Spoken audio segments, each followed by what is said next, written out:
As we've reported, the FBI tonight issued an arrest warrant for at least one person described as a material witness in the attack investigation. And then we heard that the FBI had made that, or somebody had made that arrest, actually made the arrest. Let's get more on this from CBS News investigative reporter Jim Stewart in Washington. Jim, what have you got?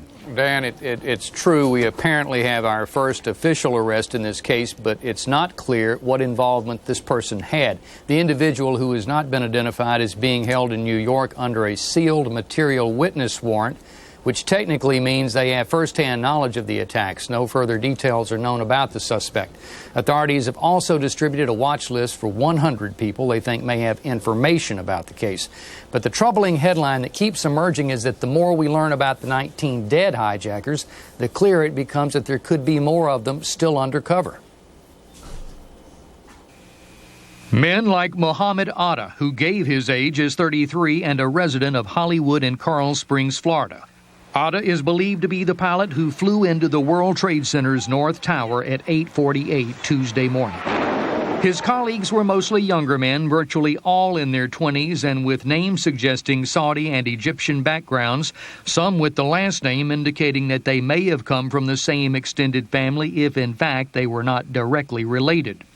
Most astonishing is that some may have lived here off and on for years while they attended flight schools and burrowed into their American communities. The fact that there were a number of individuals that happened to receive training at flight schools here is news, quite obviously. If we had understood that to be the case, we would have, perhaps one could have averted this. And some listed addresses, true or not, it remains to be seen, all over the country. 7 in Delray Beach, Florida alone, others in Hollywood and Coral Springs, Florida, 3 in San Diego, and 1 each in Fort Lee, New Jersey, and Phoenix. As the search of their old apartments and rental cars continues, including at this group house in Vienna, Virginia, where the Dulles Airport hijackers are believed to have stayed, agents have also discovered that the men were incredibly well-traveled. Some had been in and out of the country on several occasions, officials say, and had a wide range of acquaintances. It seems clear, however, that not everyone who knew them knew what they were planning. We've conducted hundreds of interviews around the country. We've served over 30 search warrants in various places.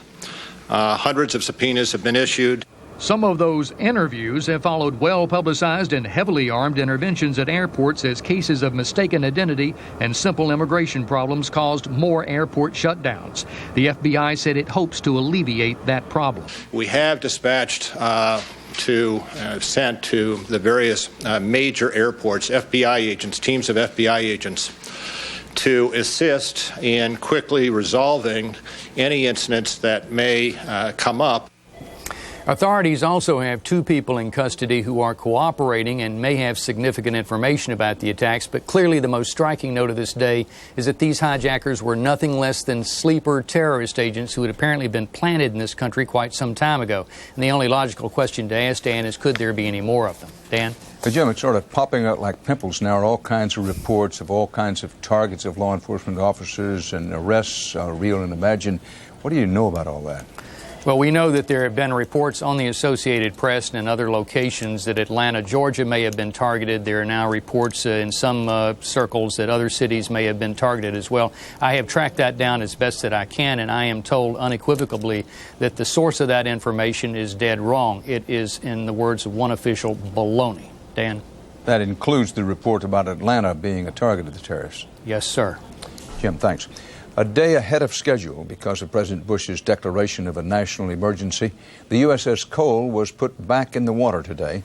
The bomb-damaged destroyer was removed from a floating dry dock to a nearby pier.